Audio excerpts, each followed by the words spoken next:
Hello everybody. Now, of course, you guys probably picked up on Panda House and the Panda event that I told you about was coming up. Of course, one of the better items in the game is the Beast Roar Bow, being that it gives you 20% crit rate. It's going to be really helpful, I think, for a lot of people because each crit has a 10% chance of doing 750. So, compared to a lot of items, this is going to be one of the items that a lot of people are probably going to want to jump on. As for the Panda attack mount, this one's pretty interesting because it gives you control immunity and boosts your attack by 5 to 12 and your damage resistance by 5 to 12 for 10 seconds at the start of the battle, which that's going to be pretty comparable to some of the mounts that we've seen from previous events. And as far as the actual price selection goes, I could easily see people pick up like Skyward Blade or Holy Dragon 2 if they go all in. But obviously the best piece is the most expensive piece. Now as far as like the actual stall goes, I mean, you can grab another 10 for 15k gems. Of course there is also the skin and, you know, a couple of items here and there that look like they could be of some value to some players. As far as the actual Panda bout, you know, this is just, you know, as far as ranking goes, I mean, we've already got some people in there already.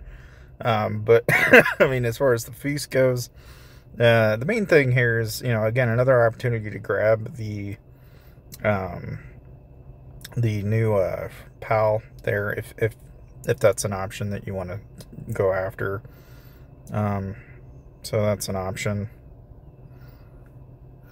So if you want to take advantage of that stuff, then feel free to check the end of the video or grab the Dakanoth code that I have down below, and you can get it through Aptoid. More than likely, a lot of people are probably going to look at Lucky Spinner, and again, this is your daily reminder that you can save your Lucky Spinner tokens. You know, again, if you've never encountered this, you can save your tokens and reuse them for the next event. As far as like these all relatively should be pretty easy to acquire.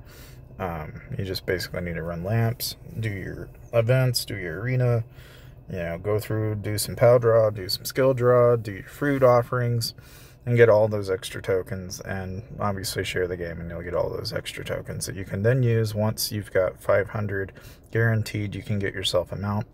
And that's, you know, in the long term, that's without a doubt what you all ought to be doing.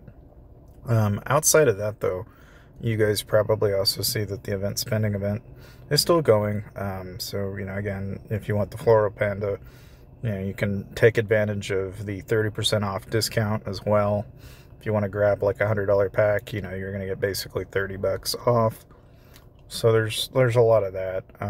Now, as far as what I've been doing in the game, right now I'm back to being a Plume Monarch, since as far as DPS goes, I don't know. I've gotten to the point where it's just the build that I went with, and I'm not going to really worry about trying to tweak anything just yet in favor of the new class yet.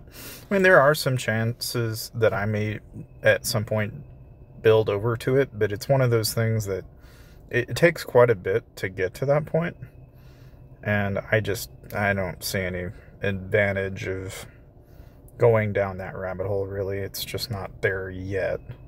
I mean, it's not like you can't, you know, potentially explore it, but it's just one of those things that where I'm currently at, it just makes more sense to play a Plume Monarch because you're going to do so much more damage. And when you're doing boss events and stuff like this, especially like challenge, you know, I can pretty much one-off most of these without a whole lot of trouble. This Croc here, it looks like kind of getting killed off a little early, so let's see if we can change that. Now, I don't know, PAL-wise, this is what I've been running, but every once in a while, it may make more sense to like tank it out a little, so maybe instead of doing this, we can pop that on.